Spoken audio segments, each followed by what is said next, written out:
I saw my stepson forge my name before I even knew what paper he was stealing. He didn't see me in the doorway that night, just leaned over my late husband's desk, signing in my handwriting like it was his birthright. That signature was the first clue in a $4 million estate fight that would pit me against the two people Robert loved most, and turn my own daughter into his weapon. I can still hear the sound his pen made, not a scribble, not a flourish, but a slow, deliberate stroke as he signed my name on a document I had never seen before. I wasn't supposed to be in the study that night. The lawyers were gone, the brandy decanter half empty, the Henderson estate portfolio spread open like a surgical patient on the desk.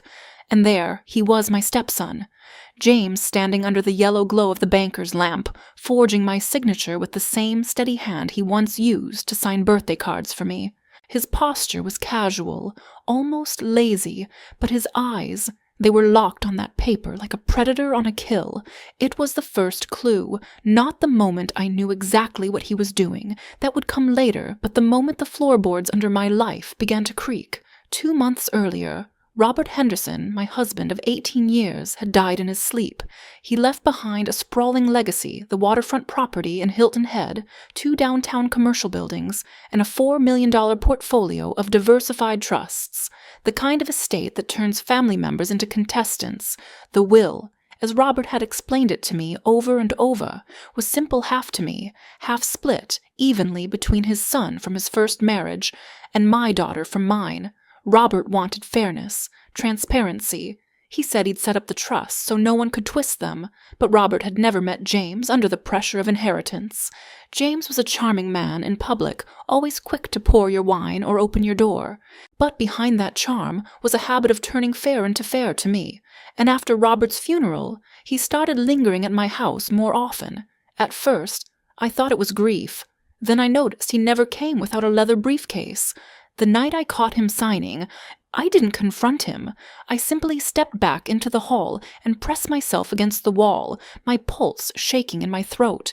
He tucked the paper into a folder, poured himself the last of Robert's brandy, and left the study without noticing me. In that moment, I told myself I'd misunderstood. Maybe he'd been signing something Robert had already authorized. Maybe grief makes people look guilty. But deep down, I knew. The next morning, the first call came from Henderson and Blake, LLP Roberts' estate attorneys. The young associate's voice was careful, scripted. Mrs. Henderson, we've received the updated beneficiary forms for the commercial property trust. We just need your verbal confirmation to finalize the transfer. My coffee went cold in my hand. Updated forms, I haven't signed anything. Silence, paper shuffling.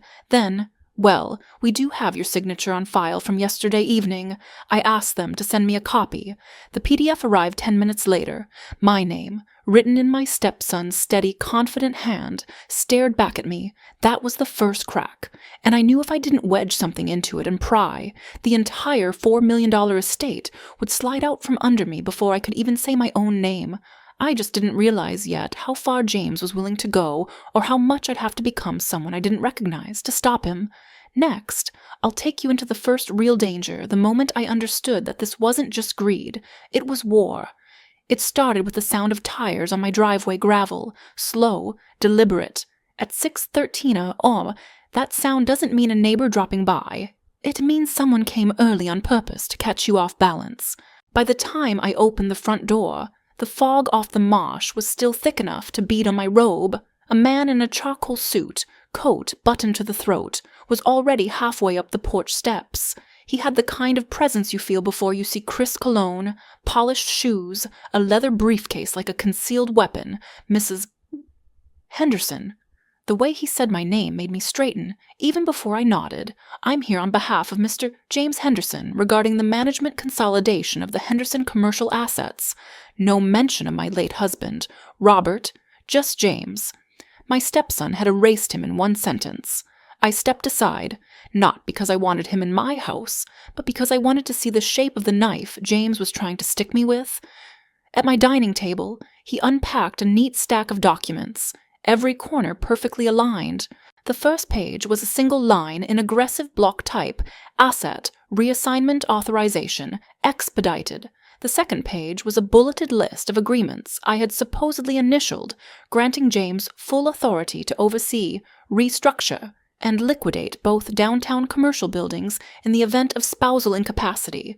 The ink on my alleged initials was still dark. "I'm not incapacitated," I said, sharper than I meant to. He didn't blink. "Of course not. Ma'am, this is simply a proactive measure. Given Mr. Henderson's extensive experience in property management, I cut him off. Robert's experience, not James's." His hand stayed folded, but the smallest flicker passed over his jaw, the kind of tick you only see in someone used to getting their way. "We just need your acknowledgement so we can move forward. If we miss the consolidation window, there could be tax penalties, potentially substantial ones." That's when I recognized it, the fake clock. The artificial countdown Robert used to deploy in business deals to get a signature before a rival could think twice. James had inherited that move, but not Robert's integrity. I told him my attorney would review it. He smiled without warmth, packed his papers, and walked out as if he already owned the place. The moment the door shut, I called Whitman Roberts' estate lawyer for over a decade. After I explained, there was a long pause. "This isn't just about the buildings," Whitman said finally. "This is positioning. If James controls those properties, he controls the cash flow funds, litigation. And once he's in that position, he can challenge the rest of the estate until you're too tired or broke to fight." The room tilted slightly. "Can he win? Not cleanly," Whitman admitted. "But he doesn't need to. He just needs enough forged or coerced documents to keep you in court. And trust me, exhaustion is a strategy." That was the moment my fear solidified. I wasn't afraid of losing a few million. Robert had structured things so I'd survive without the properties. I was afraid of losing the ability to fight. James didn't need to take the money. He just had to bleed me of time, energy, and resources until surrender looked like relief. That afternoon, I drove past the 2 downtown buildings, red brick facades, tall windows, Robert's pride. He loved those properties because they felt permanent, but I could already see them hollowed out, not by neglect, but by James's hand, mortgaged to fund whatever scheme he dreamed up next. The fear didn't fade. It sank deeper, curling into something hotter, because in that moment, I understood James wasn't after an inheritance. He was after erasure, and if I didn't weaponize that fear into something sharper, I'd be buried alongside Robert's legacy. Next, the moment the fear broke, and I decided to make James regret ever picking me as his target, the fear broke at exactly 2:17 ma'am. I was sitting in Robert's leather chair, the lamp throwing a low gold circle over the desk, staring at the forged signature James had left behind, and something in me, some last brittle filament, snapped clean. James had crossed the line you don't uncross. The one where family disputes stop being personal and start being a matter of survival. He thought I'd react like most widows call my lawyer, whisper about options, maybe sign something just to end the discomfort. But I didn't marry Robert Henderson because I was meek. I married him because I could read a battlefield before the first shot was fired. And James had just fired. I started in the study. Robert had kept his files neat enough to make an accountant weep, but he also had a habit of keeping insurance, little folders no one was supposed to see. I pulled every binder, every ledger, every USB drive from the safe. By the time dawn broke, I found what I wanted. Henderson Commercial Savannah Audit, 2015. It was the year James had been given his trial run at managing one of Robert's properties. The trial lasted 6 months. The audit told me why.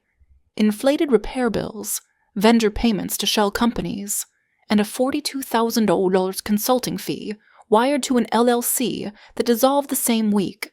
Not enough to have him hauled away in handcuffs tomorrow, but enough to make him sweat if it ever saw the inside of a courtroom. At 8:05, I called Whitman, draft a notice of potential litigation for mismanagement of trust assets. Don't send it yet. Just have it ready. Whitman's laugh was low, approving. So we're not playing defense anymore. No, I said. We're not. But paper ammunition wasn't enough. James needed to feel hunted. That afternoon, I drove to the waterfront parcel Robert had bought 3 years into our marriage. James didn't know it existed. It wasn't in the will or the trust. It was mine outright. While the appraiser walked the property, I called an old contact in city zoning. Those 2 downtown buildings James is drooling over, I asked.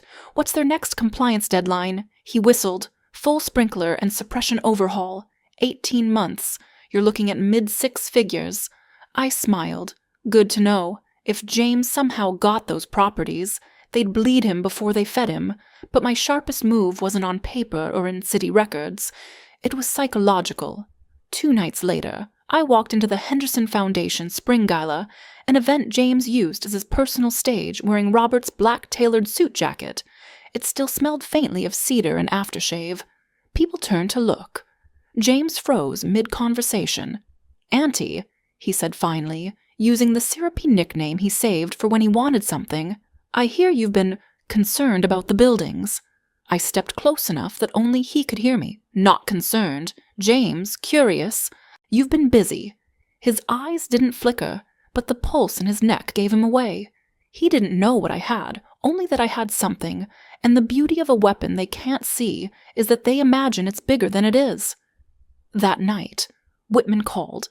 James's attorney reached out. They're floating the idea of mediation before court. "Tell them I'll consider it," I said, "after I've seen every document they think I've signed. It wasn't just a bluff. I wanted James to feel me watching, waiting, collecting, because the one thing you never do in a Henderson fight is corner someone who's already lost everything once, and James was about to find out what that mistake costs. Next, the chess match begins, and I discovered James isn't the only one moving pieces against me. The first knife in my back didn't come from James. It came from my daughter. The courier rang the bell just after lunch. A plain white envelope, no return address but stamped with the seal of Whitman's office. I thought it was another update on James's maneuvering. I had no idea it was about to split the ground under my feet. Inside was a letter on thick cream paper, the kind Robert always insisted made serious men take you seriously. Whitman's signature sat at the bottom like a rubber stamp of authority. But the words above it punched me cold. "Per your request. Enclosed is the signed and notarized consent for property management reassignment, executed in your absence by your designated proxy, Ms. Claire Addison, Claire, my only child." I read it twice, then again, my eyes locking on her name as if repetition could make it belong to someone else. The letter was written in careful legalese. Claire, acting under my supposed direction, had authorized James to take over management of the downtown Henderson commercial properties in anticipation of the client's travel and possible unavailability. I knew the handwriting on the attached form. I'd taught that hand to loop its Y's and cross its T's. It was hers. I called Whitman immediately. "Why in God's name would you process this?" He sounded tired. "Eleanor, you did name Claire as a temporary proxy for minor estate matters back in 2019. Robert insisted on it when you were in the hospital. I assumed she was acting for you. Minor estate matters. You think handing James the keys to the most valuable properties is minor." There was a pause. "I'll freeze the filing. But, Eleanor, she must have believed James had your blessing, or she'd believe something worse, that James could speak for me." I tried Claire's phone, straight to voicemail. My text. "Call me now," got a reply hours later.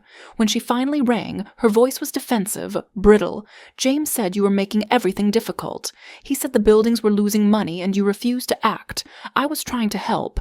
By giving them to him, he's family. Mom. So am I." Silence, long enough to hear my own pulse. Then she said, low and careful, "You've been different since Dad died." There it was, the quiet poison James had been dripping in her ear. He'd painted me as unstable, obstructive, maybe even dangerous to my own interests. And my daughter, my blood, had carried his papers to a notary. I ended the call before my voice could break, sat down at Robert's desk, staring at the 2015 audit of James's Savannah trial run until the numbers blurred. My plan to keep him guessing suddenly felt like trying to play chess in a hurricane. He had a new piece in play. My daughter and I was now fighting on 2 fronts. The next morning, Whitman froze the filing, but that was just a tourniquet. The wound was already open. Claire's signature was real, and James would wave it like a trophy. I needed a counterstrike, one that would punish him for coming at me directly, and punish her for leaving the side door unlocked. So I stopped thinking like a widow and started thinking like Robert Henderson. In chess, sometimes the only way to win is to sacrifice a piece deliberately to lure the other player into overextending. If James wanted property, maybe I'd let him think he was getting some. Something real enough to make him believe he'd beaten me, but rotten enough to sink him the moment he touched it. And if Claire was already listening to him, maybe I'd let her overhear exactly the lies I wanted him to believe.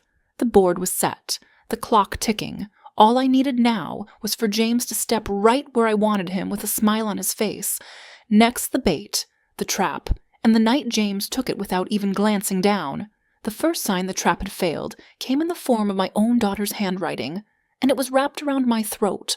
It was supposed to be clean, surgical. I'd built the bait property like a honeycomb, empty storefronts, a septic system condemned twice, and just enough glossy paperwork to make James believe he'd outsmarted me. Claire was my unknowing courier, the messenger meant to accidentally leak it, and she did. I heard her on the porch that Tuesday afternoon, voice low but clear enough to travel through the screen door. Mom's moving something. She told James, won't admit it, but she's scared. Could be your chance. It was everything I'd planned for the perfect lure. 2 days later, Whitman called to say James's attorney had sent over a mutually beneficial property adjustment proposal, exactly the bait I'd built. I signed it in a stroke, picturing James drowning in inspection fees before summer, but 3 nights later, Whitman's voice came through the line, low and tight. "Eleanor, there's a problem with the deed you transferred." "I know," I said. "That's the point." "No," he said, each word sharper than the last. "This is a different problem. A lien. One you didn't place. I went cold. Explain. It's an addendum filed before the transfer went through. It links the bait property as collateral security for the downtown Henderson buildings. If the lien defaults, James can claim them outright." The pen slipped in my hand. "And who filed it?" There was a pause, then Claire. For a moment, the house was silent enough to hear the clock tick in Robert's study. My daughter hadn't just carried the bait to James. She'd sharpened it for him. By morning, the damage was public. James filed an injunction to protect the buildings from liquidation, citing the lien, and the court granted him temporary management until the matter is resolved. The building's Robert's pride. My shield were in his hands. Overnight, the center of the Henderson portfolio shifted under my feet. The first time I saw him afterward was in the marble lobby of the downtown building. His name was already on the polished brass directory. "Told you I'd clean up the mess," he said, brushing past me as if I were one of the tenants behind on rent. I went home in a fog that never lifted. Days bled into each other. I stopped opening the blinds in Robert's study. The audit folder stayed in the drawer, unopened. Even the marsh outside seemed to retreat, pulling the horizon farther away. I'd been stripped of more than assets. They had taken the one thing I couldn't forge, insure, or replace the certainty that my daughter was mine and not theirs, and that was the kill shot. Because once the person you raise decides your enemy's version of the story is the truth, you're already halfway buried. I didn't answer calls. I didn't meet Whitman's eyes the few times he came by. I let the silence swell in the house until it was a living thing, curling around my shoulders, whispering the only truth that mattered. They'd won. Or at least, that's what they thought. Because while I was sitting in the dark, Whitman wasn't, and what he found in the dust of James's rush to victory was about to burn their alliance to the ground. Next, the comeback. The first twist hits in the opening line, and by the time the second lands, James will wish he'd never touched a pen with my name on it.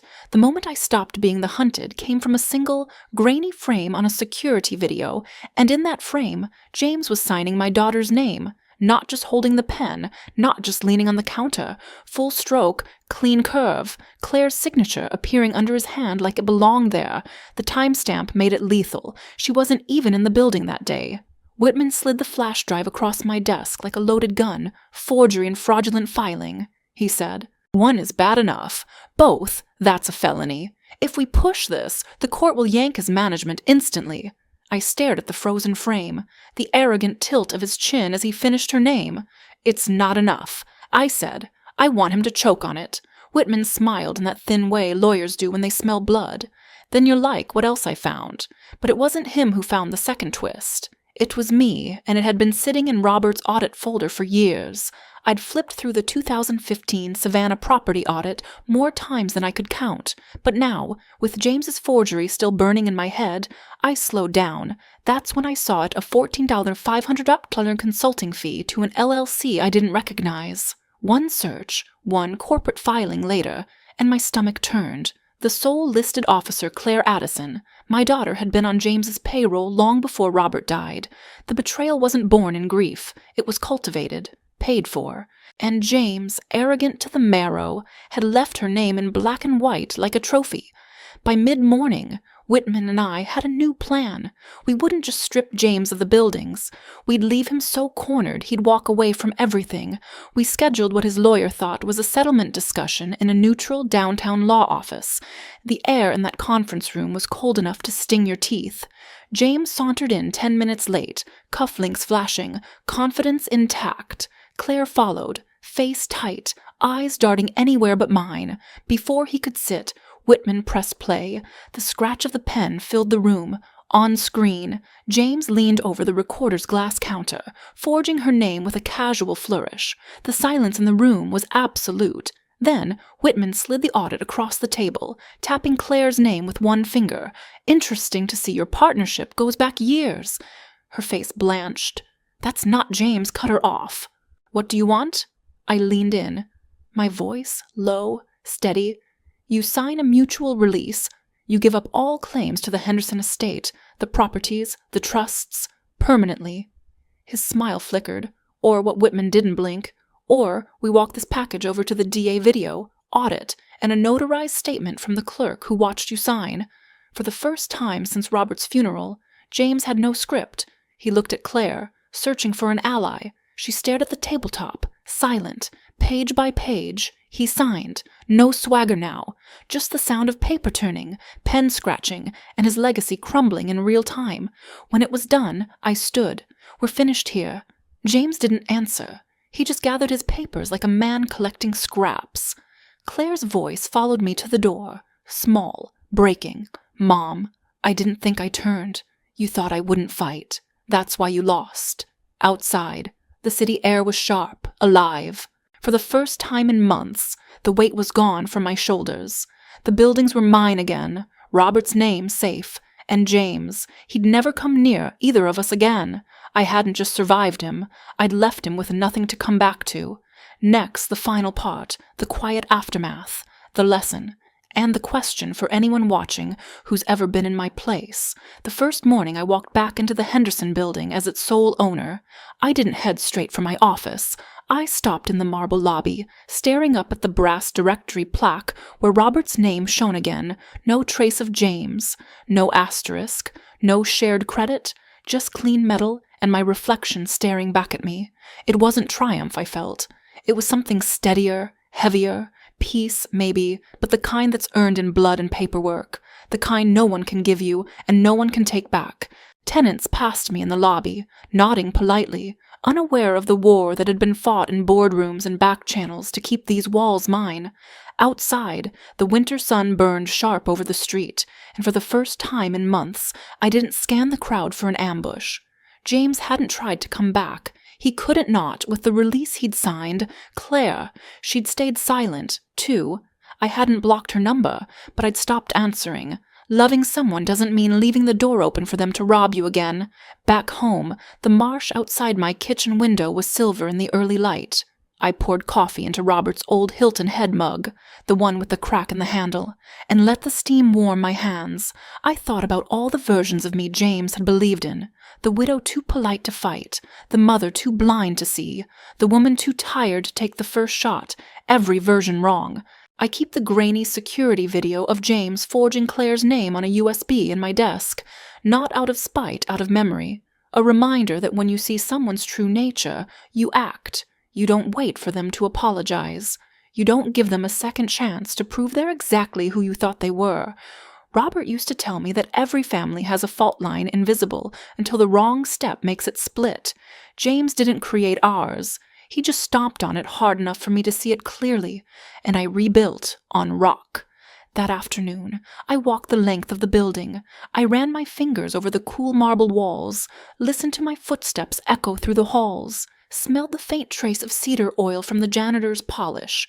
Every detail was a reminder this wasn't just about property, it was about presence, about the space you claim and refuse to surrender. At the front doors, I paused. Outside, the city was alive, buses sighing at the curb, heels clicking over pavement, someone laughing into a phone, life moving forward, and me with it.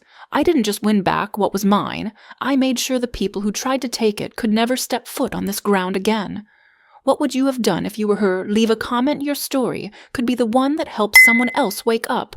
Subscribe to Grandma's Journal for more true story, thrillers like this, where the quiet ones fight back, and secrets never stay buried.